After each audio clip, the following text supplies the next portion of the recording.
Good evening, everyone, and a very warm welcome to all our students, parents, and educators joining us today. Today we have a CUET UG Decoded. CUET is no longer just another exam. For many families, the confusion begins much before the preparation begins, actually. Well, which CUET subject should my child choose? Does the school subject have to match the CUET subject?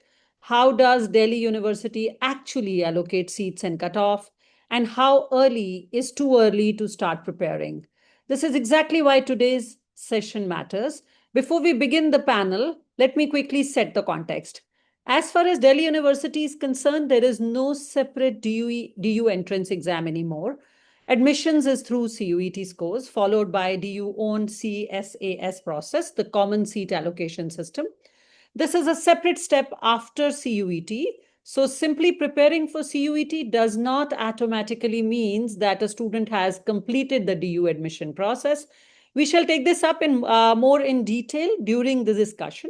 Another important shift for parents to understand here is that old DU cutoff system is no longer the way admission works. Today, students must understand that CUET scores, course eligibility, subject combination, preference filling out, and seat allocation for doing their best in the college admission. CUET is expected to continue to be computer-based mode. So students need to be comfortable with on-screen testing, not just paper-based practice. The marking pattern is also important. Correct answer 5, incorrect has -1, and unattempted carry no marks. So the strategy matters a lot. For domain subjects, the syllabus is largely based on class 12th NCERT.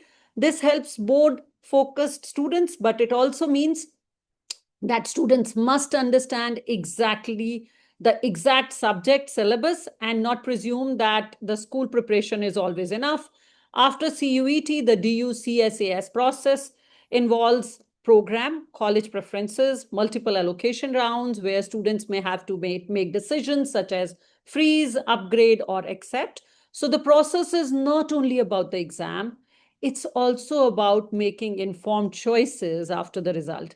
That is why CUET now sits at the intersection of course choice, subject selection, board preparation, university eligibility, test strategy, and admission counseling. That's where Ikigaii, Hima, and her team comes in play. If one piece is misunderstood, students may lose options later. So today we are not looking at CUET from one angle. We have three perspectives in the room.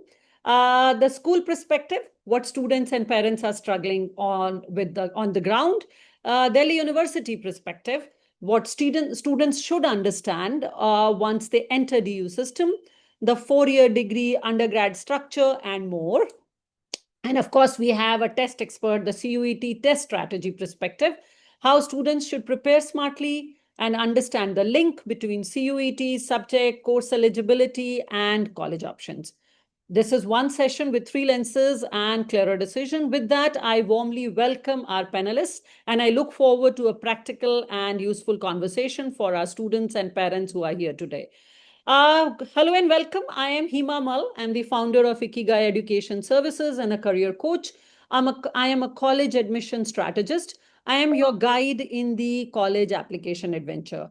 I am thrilled to moderate this session, this discussion, and I have spent over 25 years working with high school students. And in that time, I have had the privilege of helping them earn admits to some of the most prestigious universities in the world, starting from Ivy Leagues in US to the top universities in India, UK, Singapore, Australia, and more. I have seen firsthand how the right guidance at the right time can completely transform a student's journey.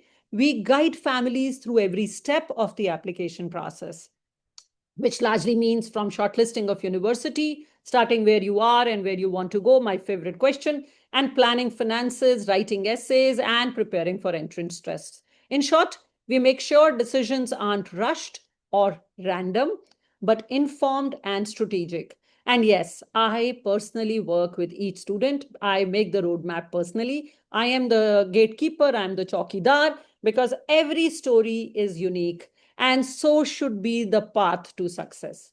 Well, as a very special offer for today's joinees and attendees, I will offer a complimentary profile evaluation session with me. All you have to do is you have to write in the chat box that you are interested. Please bear with me. I have more students than I can accommodate. So you need to demonstrate your leadership qualities and abilities and say, I need that session. So there is my appointment link. And please block a session with me. If you're not able to block, again, be leader, show your leadership qualities, reach out to my team, and they would block a session with me. You will find my appointment link in the chat box. Feel free to book a slot and let's talk. I love questions and I would love to hear about your unique journey. Call us, do whatever. Now let's get started. I again extend a very warm welcome to our special friends and guests here who have joined us this evening.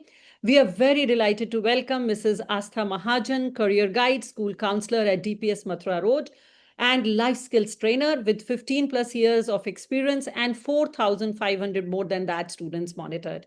We are also very honored to have with us Dr. Vaishali Nerula from Delhi University with 20 plus years of teaching experience and expertise in public policy, higher education, and governance. We are thrilled to have and welcome Dr. Surabhi Modi Sahai, award-winning education entrepreneur, CUET expert, TED speaker, and founder of Possible Education Private Limited. The parents and students, a very warm welcome to all of them. Let's begin our first segment, why CUET feels so confusing. Let's begin with you, Ms. Astha. From the school side, what are the biggest CUET-related confusions you see among students and parents? Yeah, hi, Hima. You've already said a couple of things which are very common. The CUET plus which one to focus on. Definitely, a lot of students have a lot of confusions because they assume that CUET is another entrance exam that they need to prepare for, whereas not understanding that it is closely connected to their subject choices in 11th and 12th. So as rightly said by you also, that if they are thorough with their NCRT subjects, they have made the informed choices about their subjects, they will face less problems with CUET.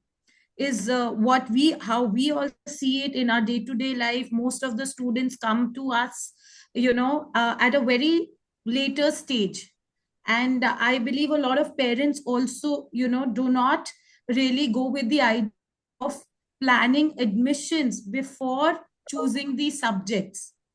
So in terms of career counseling, career mapping, in fact, our advice is that first you align your interests with, or do get career mapping, wherein you know what courses you are looking at, what end result you are looking at. Based on that, you choose your subjects. But it is always the other way around. That is one. Yeah. Yeah, go ahead. Sorry. Yeah, that is one major problem. Secondly, as you very rightly said, also that they assume that a good CUET score would guarantee admission, whereas not knowing that a lot of universities actually this eligibility program depending on various programs. So, and again, the eligibility in terms of subjects. So without that understanding, they feel that just a score, a good score in CUET will admit them to their choice of course or college, which is a second wrong assumption or a myth amongst parents and students that creates whole lot of confusion. I love what you said, and I totally agree with Miss Astha, where she says that you should do interest identification. So I think that starts as early, that's what she meant, as early as grade 10. When you're choosing your subjects, that's when you do the interest identification, because ultimately those subjects are the ones you're going to take for CUET, and then it leads you to the college. Over to you, Dr. Vishali. From the university side, what is the biggest misunderstanding families have still about DU admission after CUET exam even? Hi, thank you so much for having me over. And actually, I feel that this is a good opportunity for me to kind of help our key stakeholders, if I might call the students, to help understand how they can really make the process easier and understand it better. So, before I talk about the mistakes or what is the biggest challenge with respect to CUET, I think I would like to bring on the table that the most important thing when you are going for filling up or going in for the idea of CUET is, as being emphasized again and again, is the choice of your subjects. But here I would like to also bring in that the idea of CUET is not just to, assess you on your key subjects, which I think I will be getting an opportunity to kind of elaborate a little more later, your domain subjects, but it is also looking at an understanding that you have with respect to general logical skills and the idea of a language.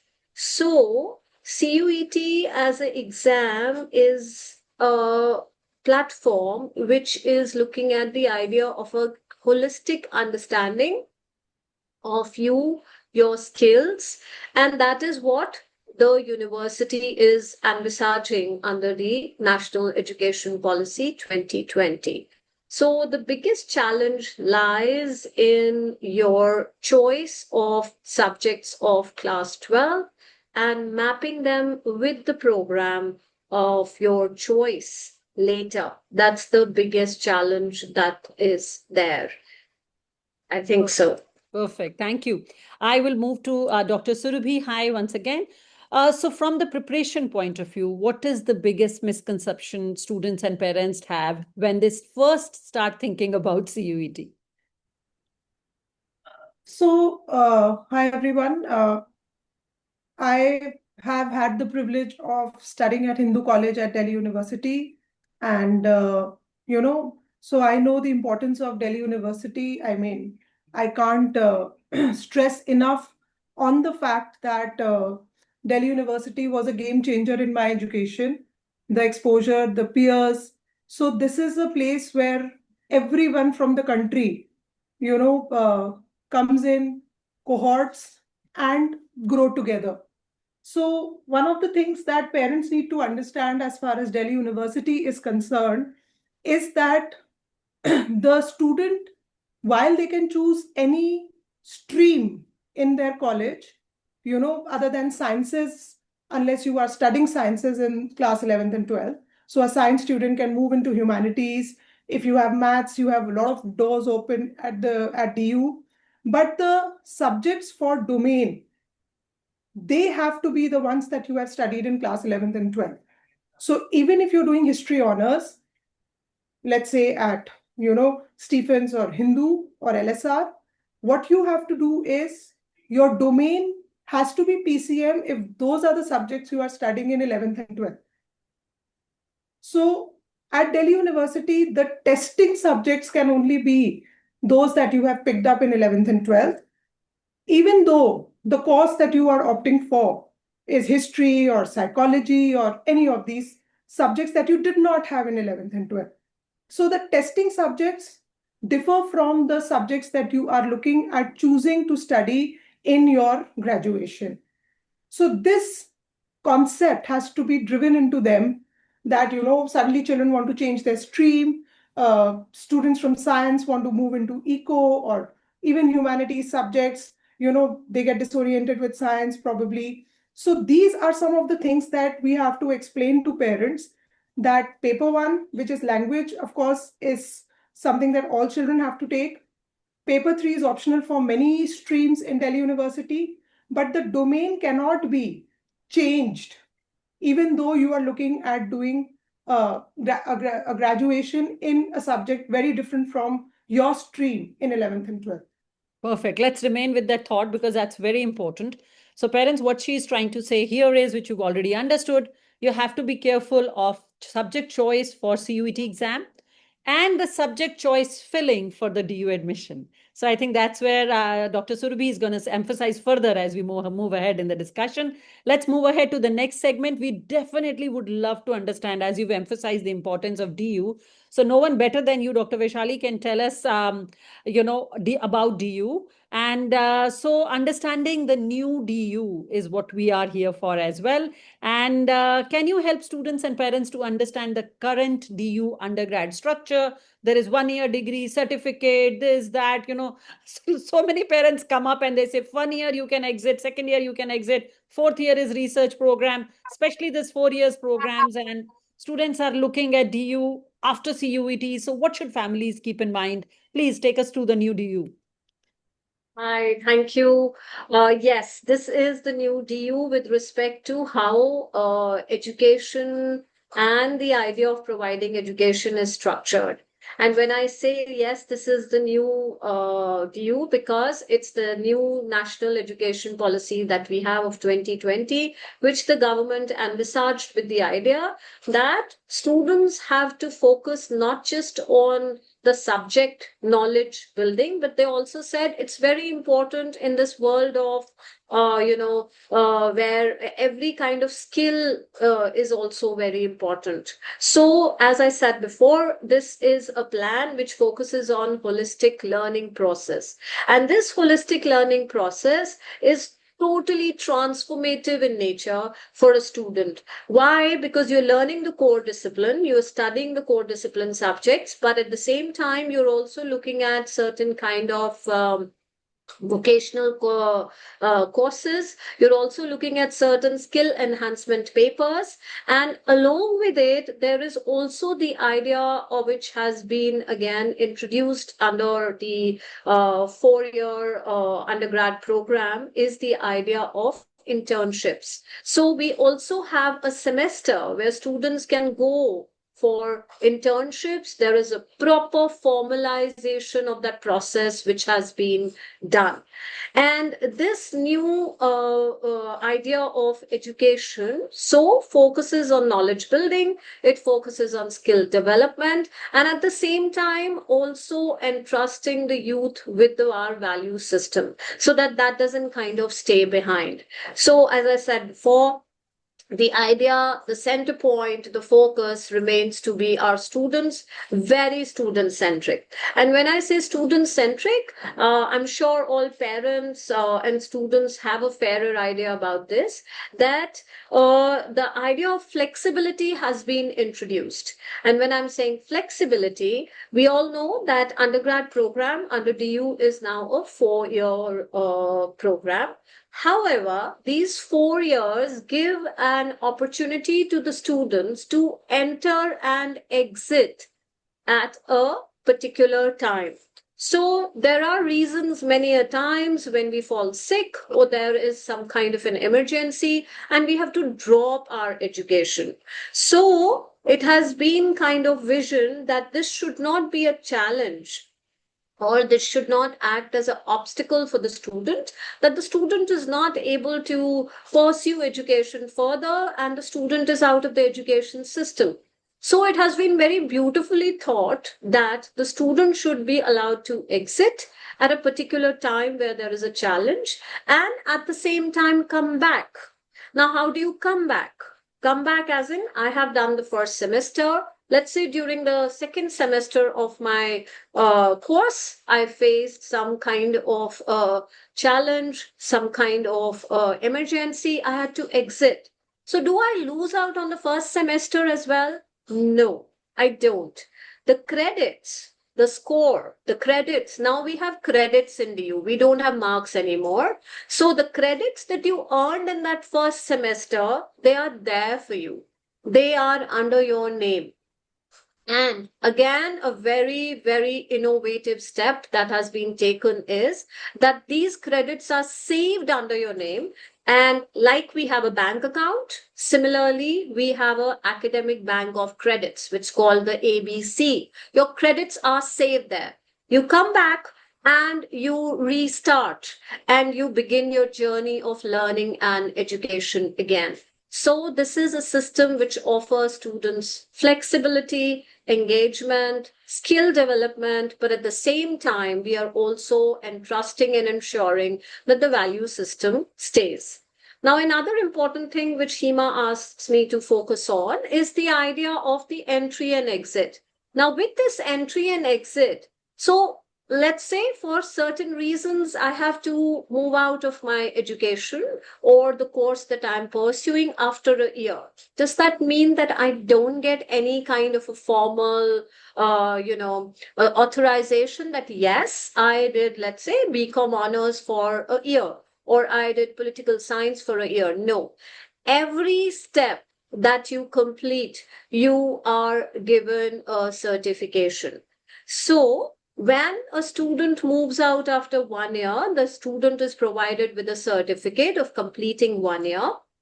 Once you complete 2 years, that means 4 semesters, you are given a diploma in that course. If you complete 3 years, that means 6 semesters, you are given a bachelor's degree of completing that particular course. And if you pursue with the 4th year, then you are given a research honors degree in that particular discipline.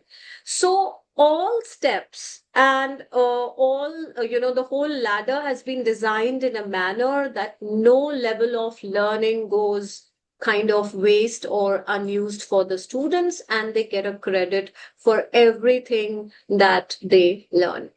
Perfect. Thank you. That was very, very clear, and I hope it was very useful for parents as well. I would like to add one small thing here. So, when a child comes to Delhi University, what is the documentation or domicile that you do we have? If there is a myth that you are Delhi resident or Delhi school child, DU comes under central government. Please clear this myth that do you have a domicile quota, number one? And what kind of documentation do you require? Do they have to come with a file to you? And do you sit there like an admission officer? I know you're a part of admission process. So do you sit there with a file and they say this document is missing? And we used to run in our times. I remember go and get it photocopied, and we used to deposit the original documents, and they were with university till verified. So tell us, so documentation very quickly, crisply, and domicile. Yeah, so let me come to the domicile first. No, DU as a central university doesn't have the idea of a domicile. The understanding of the domicile, I think, is often confused with the fact that there are various professional courses that offer this domicile incentive, if I might call it. But Delhi University has no domicile clause, dimension, parameter to it. We are a central university and our doors are open to students all across India. And now we are actually also working towards opening our doors to foreign students. However, that's still in the pipeline and the process and a long way to go. But yes, coming to your next question, which is about the idea of the process of pursuing your admission. Yes, I have done the admission in the days when students used to come to me with their files and we had to verify certificates and the long drawn process. However, we are in the revolution has brought us here, and everything is done on the online mode. So my suggestion always would be that put in your original documents when you upload them, and also try and put in the documents under the DigiLocker, because many a times it so happens that you kind of put in a PDF of your mark sheet, it's not visible, or the certification, the signatory is missing. We know that the documents in the DigiLocker are government authenticated. So always put every document, every proof that you want to give in through the DigiLocker. That makes your documents absolutely foolproof with no challenge at all. I'm sorry, Hima, I would like to add one thing here. This is regarding your admission for the quota. If you are applying under any kind of EWS or SC or ST or any other, also our extracurricular admissions. So I'll not go deeper into that. I know probably you'll take it up in the next round. But very quickly, again, certificates for those, authentication in any way whatsoever should be tried at the level best so that there's no challenge to your admission and is not delayed in any way. Thank you so much. Thank you. That was very insightful. Coming over to you, Ms. Astha, in the next segment, we would again like to talk about the subject selection, interest, and eligibility mapping. So that again, discussion becomes heavy. So when a parent comes to you in grade 10th, asking about what subjects to choose, from your experience, what do you tell them to keep future options open? How do you guide them? Yes. So again, eligibility criteria is the first thing they need to check. So for us, we see a lot of peer pressure. We see a lot of parental pressure in terms of choosing subjects. Every parent, also wants that they should initially take up science, because then they can shift to other subjects. And like Dr. Surbi also said, that subject, domain subject, you can take whichever subject you pursue in 11th and 12th, but you can still shift to other courses. So that is one thing where parents also feel that the subjects my child, I feel, can do better at, let the child has those subjects, without realizing whether those subjects would mean, admission to their choice of courses or not. So understanding in terms of what courses they want to apply, what is that area is, so gray even amongst parents and students. They don't know, they don't have clarity whether I need to. And as Vaishali also mentioned, it's not about just subjects. Actually, it's also about skills, it's also about general knowledge, it's also about logical reasoning. So, understanding CUET as a whole is also very important in grade 10 while choosing your subjects, in order to understand how you will be making your journey smooth process, that transition to college a smooth process. So that is where I feel that, and we do face a lot of denial, we do face a lot of dilemma coming from students and parents in terms of, why not this, why this, in terms of subject. I understand. Absolutely. Definitely, their interests are very important. At the same time, their aptitude, their overall personality, their whole understanding of themselves is very important while choosing the subjects. So it is rightly advised by a career counselor here. I hope parents and students are listening, that start identifying your interest as early as possible, so that in 10th you have the right trajectory to moving towards the path of your ultimate career goal. Over to you, Dr. Surubi. So in the same lines, when they select their CUET subject, the initial discussion that we began in with, what exactly should they check? The eligibility is, and what should be their target course? How do they map, and how do they map the course, the university, so that they don't discover later that they have chosen the wrong combination? I think this maze is very tricky, which you can, clear it out for the parents here. So I'll take that question on two levels. At the technical form filling level, initially a child just has to fill in the CUET form, because CUET is not, it's just a score, and that score is used by colleges in varied combinations, because some colleges or some universities, that's the better term to use over here, in fact, take paper 1 and paper 3 score, while some other universities do not take up paper 3 score, and they pick out the scores that they need depending on which university and which course the child has applied in. So for example, if you are a science student, Delhi University will not take your paper 1 score as a deciding factor in your overall percentile for their science courses. However, it has to be cleared. So it's only there as a clearing paper. You just have to produce a pass score in it. But your science scores will be seen and your percentile decided for physics honors, chemistry honors, and the science that you study over there at Delhi University. It varies from uni to uni, course to course. Which of course I cannot simplify to the point of a discussion at this forum. It depends on various things, subjects. According to subjects, then I advise a child to fill different universities depending on which university has that subject as a flagship. Notwithstanding that, paper 1, of course, everywhere you have to write. in whichever language you would want to write it in. So that is something that is a definite go-to thing that one has to do. Then domain, as I have already mentioned, since everywhere a domain score is required, some colleges are not very particular about writing a domain test in only the subjects you have taken up in 11th, 12th. However, Delhi University and some other universities are. So keeping that as the basis, I advise every child to focus on the domain on the subjects that they have studied in 11th and 12th, because they have just given their boards, that those subjects are fresh and that score will be used everywhere. So let's keep that as the baseline. So for that subject, now that's the second part on which I focus on. So if a student comes to me early, like in 10th, then I deliberately make them take some easy subjects, because at the CUET stage, which is something which you have to write for as an examination to study in India, among other examinations that you may take, one can safely say that admission process in India is almost entirely through entrance test basis. So I asked them to easy subjects, as Astha ma'am has also deliberated upon this. So, and particularly from a focus of scoring in them.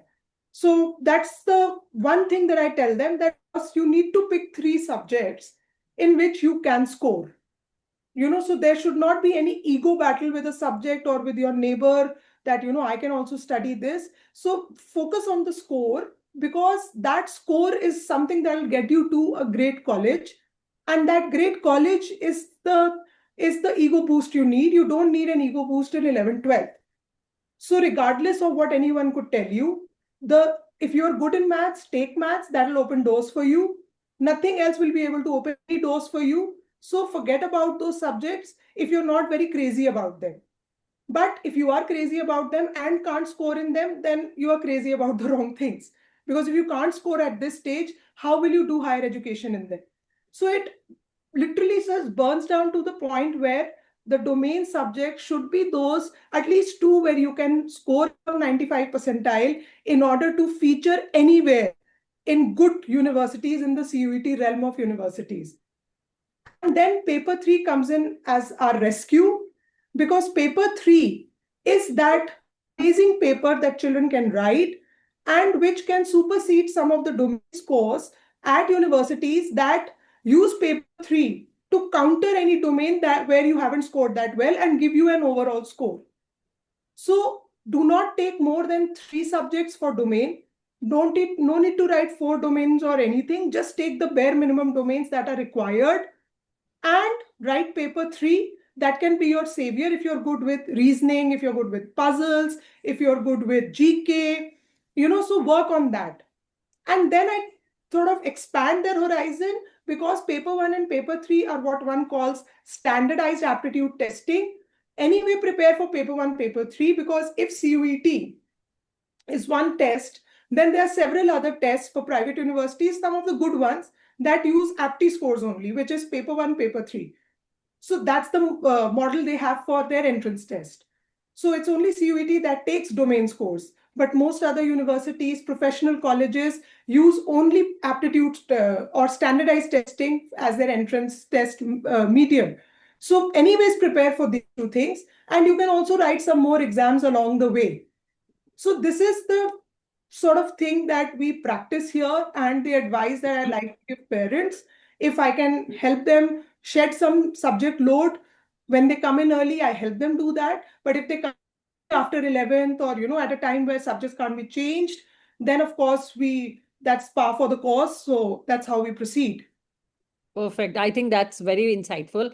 Coming to the point that I've taken from discussion of Dr. Surabhi going to the top college. So over to you, Dr. Vaishali, again. One of the biggest dilemmas for families is that should students choose a DU college because of its brand, or choose the course because of the future academic and career goals. How would you advise a student to make this decision? And I would love everyone else also to pitch in after her on this. Thank you again. I think Dr. Surbi tried touching that point there, the choice of the college, but I would like to elaborate here. So, there's nothing wrong with it, but it's very natural, and we all have kind of gone through it. Peers play a very important role in our choices.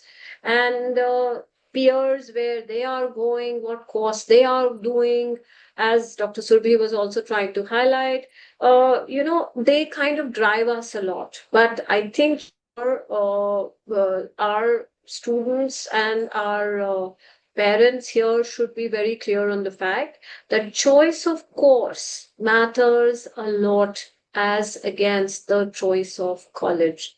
Sometimes I won't say a myth, but I would say an understanding flows that, oh, when you pass out from a good college, you'll get a good placement. But important is what you have learned, what acquired, what is the knowledge grasp that you have built, and what is the core. So that essentially becomes your identity and your source of identification. What would you showcase? Knowledge. You showcase X potential, right? So the course plays a very, very important role when you make a choice. Yes, college is important, and as I said, peers kind of push us towards it. But let's not do that. We are moving towards a very important milestone of our lives. So let's be practical enough that our placements are deciphered, not the institution, right? So let's rely more on the choice of the program, the right program for us, which will help us get good, placements, and which will help us identify our right. Sure. Thank you. Perfect. So I think Dr. Vishali is a vote of college. Let's see, Ms. Astha, what do you vote? Do you vote college because of its brand, or a course because of future academic career goal? What would you advise? Absolutely, course, and I would definitely like to add on to both Dr. Surbi and Vishali. Firstly, to Dr. Surbi, I would like to add on to what she was saying to dear parents and students that, don't base your subject selection on marks or, just so-called best stream. As you should keep relevant pathways without creating unnecessary difficult combinations. To add on to Vaishali, I would only say a top college would not mean the right fit for me or a right college for you. So, you have to really identify what is your right fit there instead of just going with the brand. So, and in terms of potential, as very well put in by her, that, you have to really be insightful in terms of your future possibilities. So course, definitely, I would say we would also counsel students to think on these lines first. First, think on course. First, think on, because you will also be spending 3 to 4 years studying that subject. So maybe I often ask students, if I get you into a top college, but not give you exactly what you want in terms of course, would you go in there? And make them think, would it be right if I give you, so to say, you don't want to do philosophy honors, but I'll give you philosophy honors in Lady Shriram or any top notch Delhi University college, would you go for that? So then clearly they start thinking, because they need to spend time studying that course also. So that's how I would like to And of add course, the on to future both of you. pathway, what kind of jobs they get, are they really interested in it? Is there interest mapping, future skill mapping, as you rightly said, that has to be done, which both the panelists earlier said. What would you like to add to this, Surabhi? So I have heard both the panelists. So for me, a college brand is very, very important, So if not at the cost of a drastic maneuvering of your course, if it's just a choice of 6 and 7, for example, you're getting an honors program in I don't want to name colleges, but in any college here versus a BCom pass. In my time, we used to call it pass course, but I think they are calling it something else these days. So a BCom pass and not an honors at a better college or North Campus or as a North Campus DU college, then I would go with the North Campus DU college because of the college brand. And uh, and I feel that just a little bit of maneuvering of your choice of subject, not drastic, of course, not that you wanted to do eco and you are not doing Phil honors. I'm not saying that. But yes, if it is a choice of getting an honors program versus, not an honors program, I would go with the brand. I would go with the college rather than the course, because these colleges have mainly on one front, which I have seen from my industry experience of 20 years myself, which is that, the colleges have excellent alumni base. uh, Delhi University has seen heads of states, Delhi University has seen presidents, so I'm talking about the rich legacy, and that really pays off. Trust me, in the real world, it works. If you go to a college, if you go to an IIM, if you go to a DU, if you go to an IIT, you join that legacy. So it is not going away soon in our country at the moment. Forget about our country. It's not going away anywhere. It's not going away with the Ivy Leagues. Therefore, it's not going away with our country. And this cahoot, this little nexus of the college camaraderie, this alumni thing, this is a huge thing. I experience it firsthand every day, and I cannot thank my stars enough that I did what I did and got into top colleges, because my alumni have been very helpful, and I know everywhere good colleges, the alumni are extremely helpful, and they open doors for you that would otherwise not open. So yes, just to be a part of the legacy, I would choose college. If of course you are not really, going on the other side of the horizon, there is a little iffy things here and there, and if children come to me for advice, I ask them to stick to the brand. Perfect. Back to you, Dr. Surbi. So students often get confused while filling their course and college preferences. What specific strategy would you recommend while preparing their preference list? So you see, that's an excellent question, because for some reason, I do not know, when you speak to children first, they come with blinkers for some reason. Then "No, I just want to do eco honors, for example." So I try to explain to them that if you are looking at eco honors, so you fill eco honors, great, excellent. But you also fill BCom honors, and you also fill Shahid Sukhdev Singh for BBA. Why on earth would you not fill all these options? You will study excellent economics at eco honors, definitely. Once you do that, you will study great economics once you are at Shahid Sukhdev, the College of Business Studies. You're going to do excellent economics even if you fill the IP mat and go there. You're going to study excellent economics even in law school.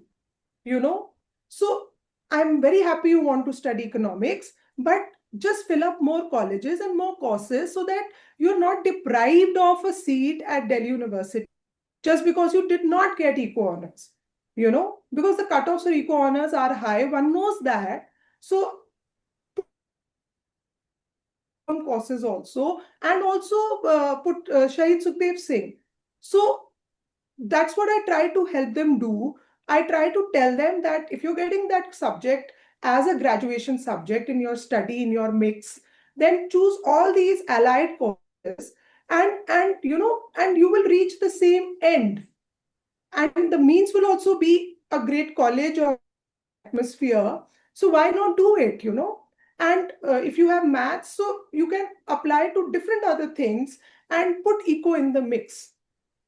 So this Perfect. is So what I usually advise students to do, to sort of, sort of widen their spread it horizon out. Yeah. and spread it out and look at all these other things where their choice of subjects are there. The name of the course changes, of course, but still you get to study that, take up that subject in a greater way once you want to do higher education. So then if you get that, like you filled in your subjects and you're getting that list, and then finally, before the first list of where your counseling comes in, you get that chance to accept, decline, and you want to be in the race. So supposing there is a student, because you're an expert, and you've been doing it for quite some time, this kind of counseling strategy. So how would you strategize if I'm filling eco honors? I get a BCom, say at X place, would you suggest student what is the right way to keep waiting or accept? What would you tell that little one trick to them so that they know, yes, we've heard something very different today? So definitely waiting, because when the lists open up, different lists, there are second list, third list. I have seen children get in, and the fourth list, end of August, I've seen children getting in, accepted in. So definitely waiting, but I make them pay up at some college so that they don't lose out on their seat. And we all know that until September end, you can get your entire refund. So it's just that, of course, we block some money off for the child, but if it's a centralized process anywhere, usually the money is not blocked and it is, moved into the other seat where the child is accepted. So, the of course, the wait, of course, does not stop. So, if there is a chance for them to continue to wait, yes, they wait, but I definitely ask them to pay up somewhere so that their second best choice is somewhere where they can pay up their fees. And if they get into their first choice, then of course, you can apply for refund here and move to choice. So that we are able to predict based on the percentile, year trends and all. Yeah, perfect. Thank you. So coming back to you, Miss Astha. Well, let's address the elephant in the room now. Real planning challenge, board versus CUET. So you need boards to go to US, you need boards to go to UK, you need boards for some other universities across, and you need CUET for different universities. So as a school counselor, this is my favorite question. And I know there is no right answer here, but I'm My happy favorite that question you also. probably will, three of us, Yeah. our dignified guest will give me that right answer today. I'm looking forward to that. Students and parents often worry that the CUET preparation will affect the board exam preparation. How should families balance the two? Yes, so that gets stored in the student's mind, that boards are very important. So planning and consistency is really important, but and CUET planning should start early, but not at the cost of their classroom learning and board exam preparation.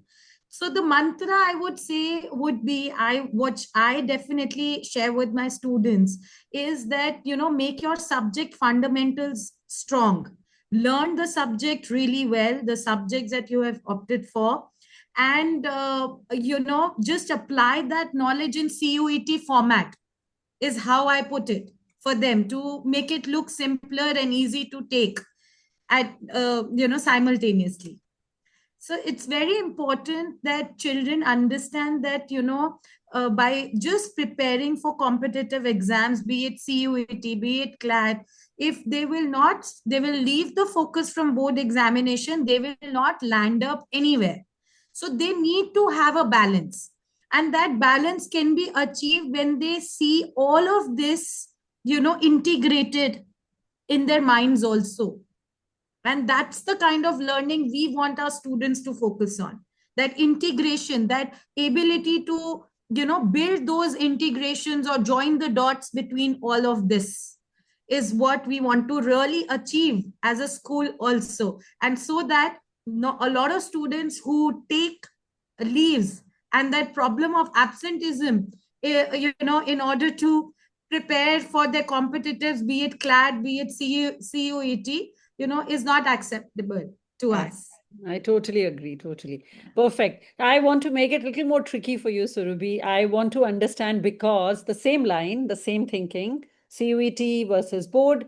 So if CUET domain subjects are largely based on class 12th NCRT, parents, of course, come to you and they ask you every day, my child is preparing well for boards. Isn't that enough? So what advice do you give? Does CUET require a separate learning from NCRT? If they're doing well there in NCRT, is that enough? Can they do that balance? So help us like a parent, for all those anxious parents in this room today. Yes, so I perfectly agree with Astha that, there's balance. Now, since CUET and board is a question that is given to me, I don't see the two things as disparate, because paper two preparation has to happen, and that happens right from class 11th in school. So these are not two disparate things. These are not two disjoint sets. because domain of the child who's good at school will definitely be stronger. So for paper one and paper three, they need external help sometimes. For paper two, test series is something which, because the kind of testing, the method of testing is slightly different, which of course now even CBSE, I think, and even ISC for that matter, they are introducing, MCQs and, thinking questions, etc. So the test series part is enough. But if they are preparing their domain in school and they are understanding the subjects in school, they are doing their daily practice in school. So for paper two, if they are preparing well, if that is a question a parent throws, then they don't need extra tutoring, as is what I would say. Yes, paper three and paper one, sometimes a crash course or a little more than a crash course helps if the child is poor at puzzles or analytical reasoning and all of that. So for paper three and paper one, largely we train students for crash courses, and that's mostly enough, except if the child is extremely poor at one of these subjects, which they can take a diagnostic and find out. But for paper two, at a relevant point in time, just a test series to help the child in that momentum is enough. Okay, perfect. So I'm coming back to the earlier discussion for you, Dr. Vaishali. So evaluating DU colleges beyond popularity, I'm coming back to this discussion even a little bit deeper.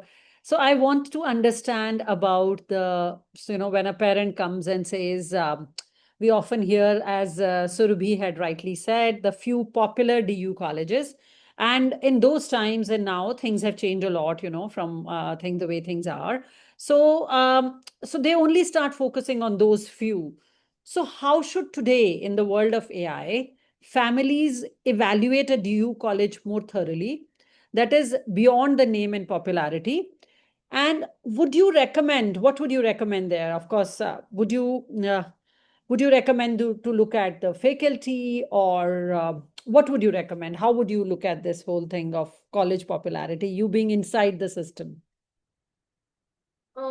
So I think I would like to sum up what we all have kind of already touched and elaborate it with the point that yes, now we are in that world where the physical connection at the time of admission is not there.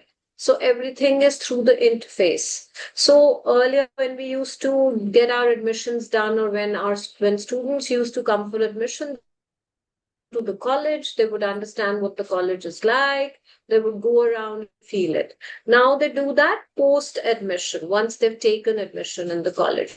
So yes, that makes a lot of difference. But at the same time, I think Dr. Surabhi was trying to say, that for her, I mean, unless there is a large contrast with respect to the shift in the choice of your subject, she would like, or she advises normally, that you should go for the good institution. Now, another, what should I say, a parameter, or another thing that can help you make that choice or make a decision, is you can out and check for the faculty which is there. There is always, we are living in the AI age. Everything is online. You go to the college, you check the faculty, you check their experiences.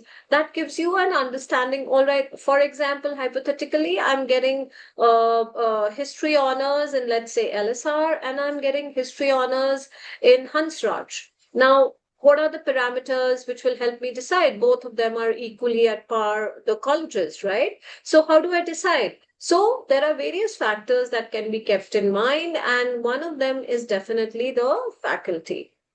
I'm sorry, I'm cutting it in. Hima, I just remembered you had asked me about one thing that is there that people should keep in mind with respect to CUET.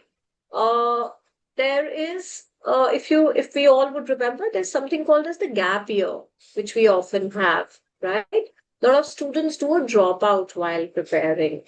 There is no penalty for a drop year. The only thing is CUET. That's it. So you drop 2 years, you drop 1 year, you give CUET, you come back. Oh, lovely. Yeah, that's amazing. Thank you for sharing that. That's amazing. So this is very good for the students preparing for IIT or AIMS, and they wait for the result. This is very helpful for that. Thank you so much. I would like to also take this to the next level.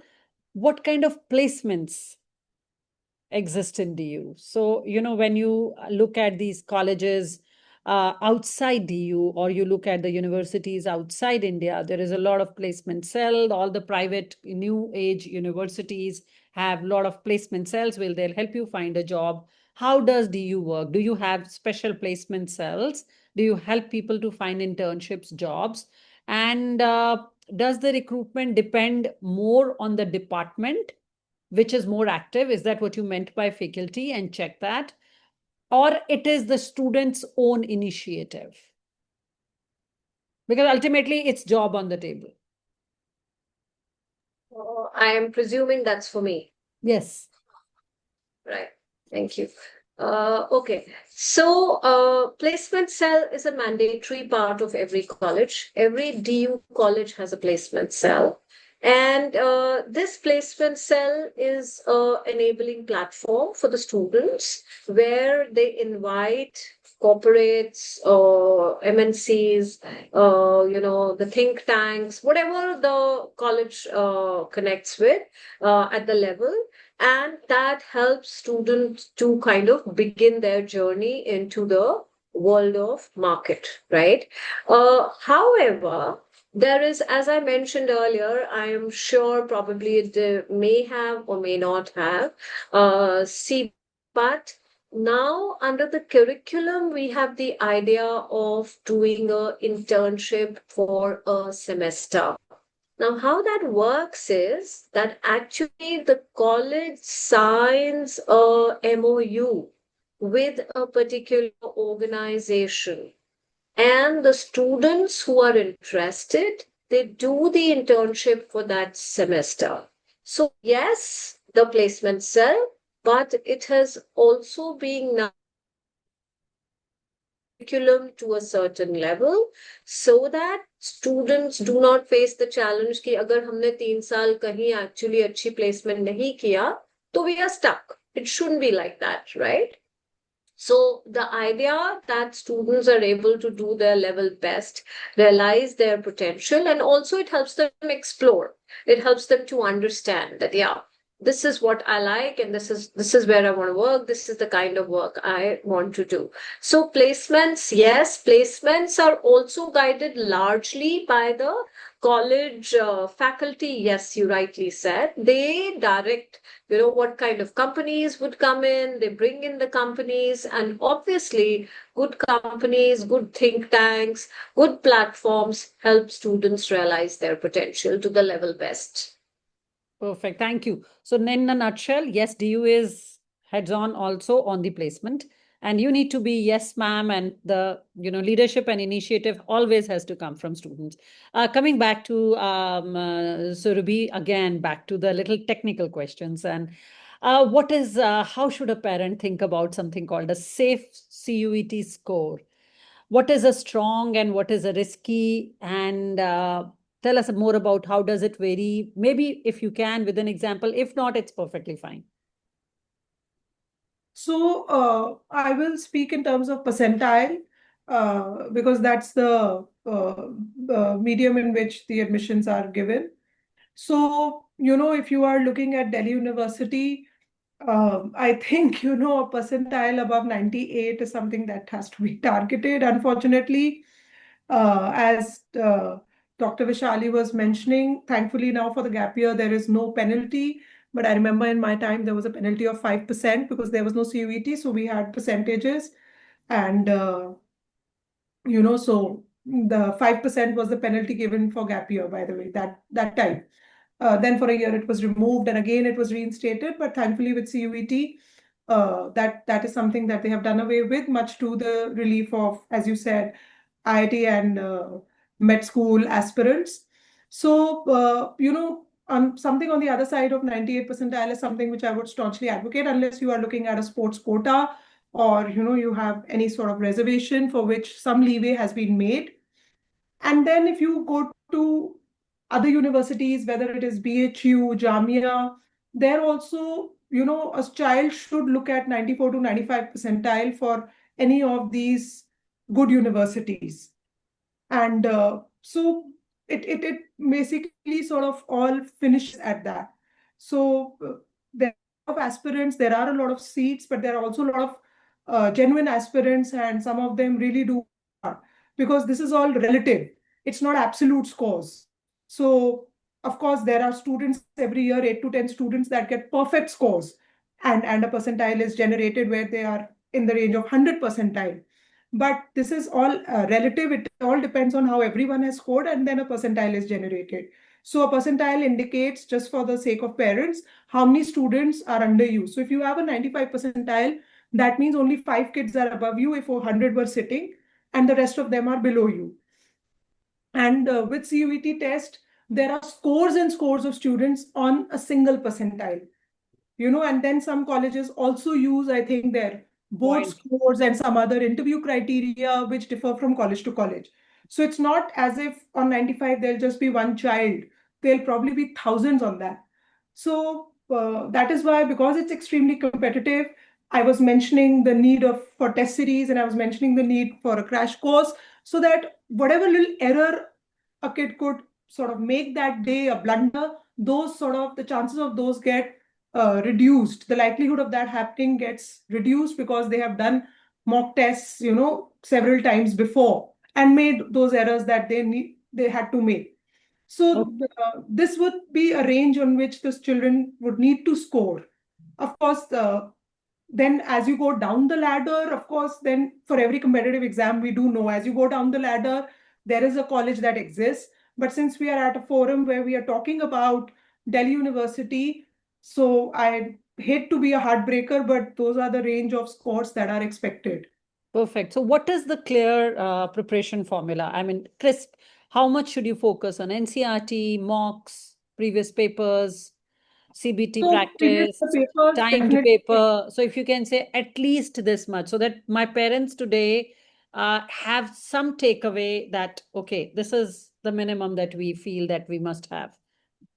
So a good place to start would be previous year papers, which will help the child know the level of exam. But with every year, the CUET test is increasing in difficulty, and more, as a result of which more and more discerning scores are coming forward.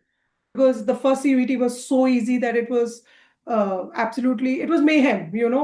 People were grappling with many kids and using hundreds of formulae, trying to get in children. Ma'am could share her experience, since she's on the place admissions committee also, as I was told. So, because the scores were not discerning enough, the paper was easy. But now, of course, this paper has set itself. So with every year, there is an increasing difficulty, which means some questions get tricky. So 70% of the paper is doable for every child, but it's the other 30% that gives you your ranks and percentiles. So that's where one needs to focus. So I think place to start would be in the order of, a previous year question that will tell you where you stand. If you are scoring percentile on PYQs, which are previous year questions, then there is a serious need for concept building. There is a serious need to go back and start studying all over again, whether through the means of a test prep institute or with your school. Same goes for the language paper, same goes for the aptitude paper. So you could start with a test previous year paper. Based on the score, you could decide in joining a program with a coaching institute or with a prep institute. And based on that score, definitely, because if it is below 80%, you need to start as soon as possible and start brushing all your concepts, because nothing can replace concepts. And once your concepts are done, slowly start taking test papers every week to see how much you have improved and what all you need to work on, and inch towards that score that we were discussing. So this is something which a combination of previous year papers and diagnostic papers will tell you where you are. Then you do the needful, put in the capital, intellectual capital that needs to be put in, which is proper studying, making a plan, doing your domain, taking out time for paper 1 and paper 3, and then taking regular tests to map your improvement. Perfect. So, well, rightly said that prepare your concepts early. And of course, there is no better way to prepare your concepts early than NCRT. So, NCRT is like your Bible. Learn it, sleep over it, read by word. I remember in school, my teacher used to tell, read word by word NCRT. Until today, it's read word by word NCRT. And well, that's how it is. So we come to the before the Q&A, that is audience round, we come to the last segment of our discussion today. So this, I would like to ask quick takeaways. Over to you, Ms. Astha. One thing the families should not leave till grade 12. What advice would you give them? Definitely, I would like to again re-emphasize on that don't just focus on marks. Make informed choices. Well, a good score does not mean that your problem would be resolved. Because I would like to share here, I was listening to Dr. Surbi. I had a student last year who got a very bright student, but got two best colleges with the most demanding courses and did not know which one to now apply for. So, for example, what I remember, he was stuck between choosing SRC for Hindu, which was a tough choice to make for him. So, career guidance, career mapping, career planning does not end or does not really, start in grade 12, does not really end after grade 12. So it's a process. It should be ongoing process. For students, I would say start exploring early, but keep your options open. Don't depend on a good score. Definitely strive for it, but also make informed. For parents, don't begin with probably which is the right course, how to build on it. I think that would be something that I would advise all the parents and students listening here. Also, the parents and students who come to us, we are happy to help. Go to any of the career counselors, but get insights, be more aware, make informed choices. How you will probably reach somewhere which is, really shaping you as an individual for your future success. And also, lastly, dear parents, there is no single definition of success. So don't depend on that. Yeah, perfect. So I think it is exactly what Ikigai believes in: explore and then identify, then plan, and then accomplish. This is a four-step model we work on. I think that's what we resonate with Astha ma'am so beautifully. And that's why we connect so well, because we both believe that, interest identification is the first step before anything comes in. And that's what is happiness all about. We all know the first degree is gets you the job, and that brings the food on the table. But in the long run, you look back and see, did I really want to do this, or do I want to do something else? And I tell all my parents who are here today, I tell them, you will see your children will have, and that is something from my little experience of 32 years, you will have 2 or 3 careers. First career will be a degree based, second will be your hobby based, and third will be philosophical based. Hopefully that's how the world will change, and that's how the life will change. But that's not what I'm coming to. That becomes a little emotional when you and I, Astha, start talking. Coming back to now, Dr. Vaishali. So one DU assumption student should not make about DU. One assumption you would want to clear that out for them today.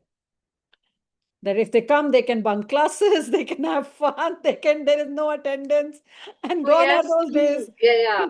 So Yeah, those. they should bunk classes, they should have fun, they should enjoy the college, they should enjoy all Oh. societies, but make the most of what knowledge is being provided to you. See, all this is happening face when you join societies, when you're part of the classroom, when you're attending the classroom, you're learning, and then that learning comes out when you join those societies or when you go out for an internship.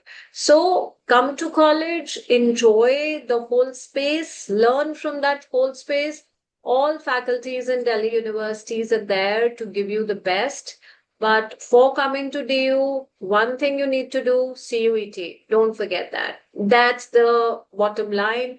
CUET is the must. There is no other criteria for DU anymore now. Thank you. Perfect. So, Vishali ma'am, one last thing. Do you see, like foreign universities, you will do away with attendance in future? But no. I don't think so. Okay, okay. All right, point Why, taken. why should we? Why should we? We will be Because there. I Yeah. feel that makes student more responsible. When you don't ask questions, you die that somebody would ask me question. Maybe someday we'll sit over coffee, ma'am. All right. Thank you. Okay.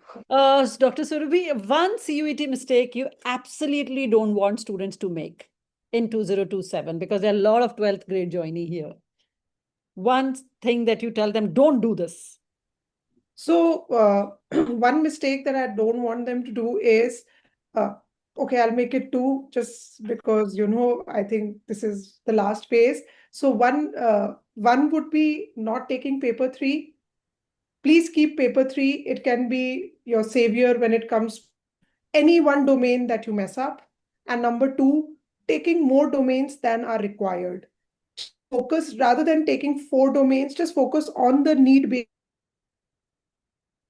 that your courses are asking you to take, the courses that you need to apply to, or the universities that you need to apply to.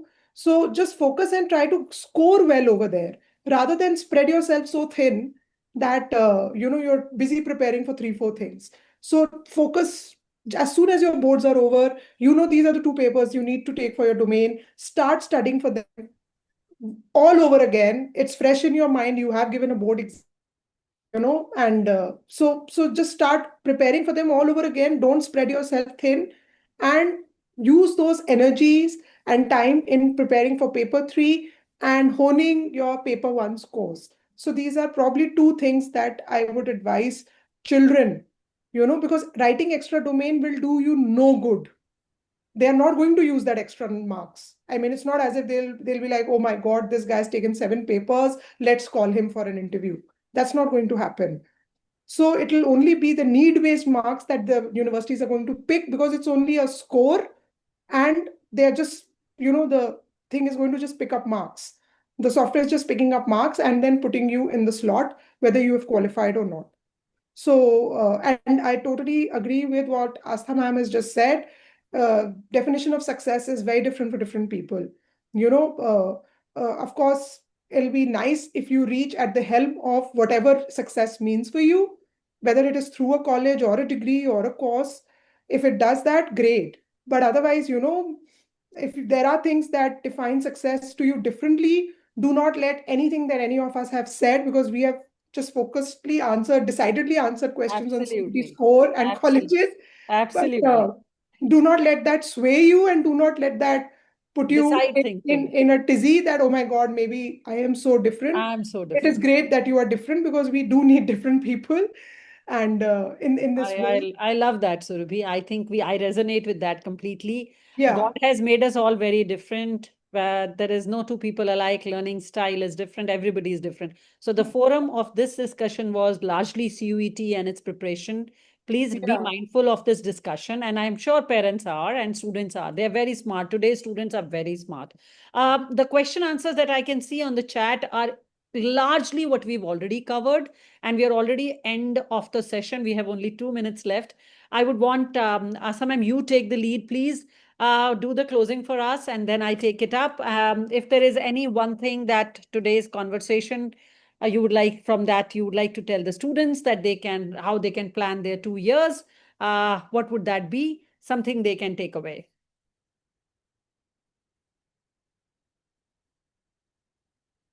Yeah, go ahead, please. Yeah, I hope I'm audible. Yeah. So, 2 years again, do your best, be consistent, is what I would tell all the students. And yeah, and have fun also. Dr. Vaishali very well said, it's very important to have fun in life. The learning has to be joyful. So if you're taking it as a pressure, if you're coming under any pressure to us, we will help you out, decrease that pressure, but, live without fear. Try to understand that life is all about choices and balances.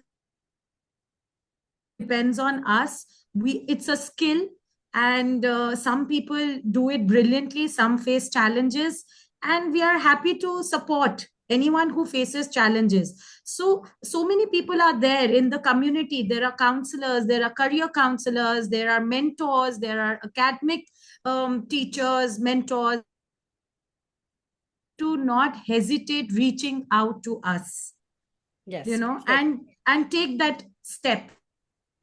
So, like, Asa ma'am has rightly said, at Ikigai also, we believe that the strongest careers and college choices are made through a clear journey. And that's what CUET is also all about.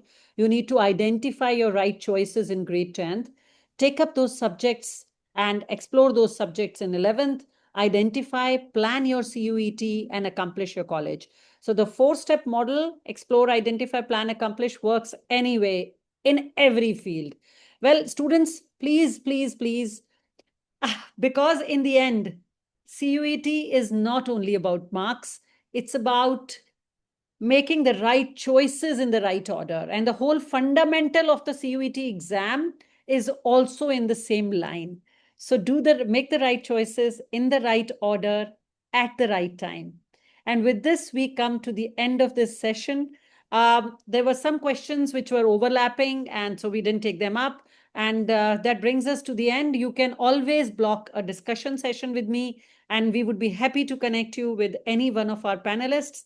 And thank you so much, everyone. Have a very great Independence Day weekend.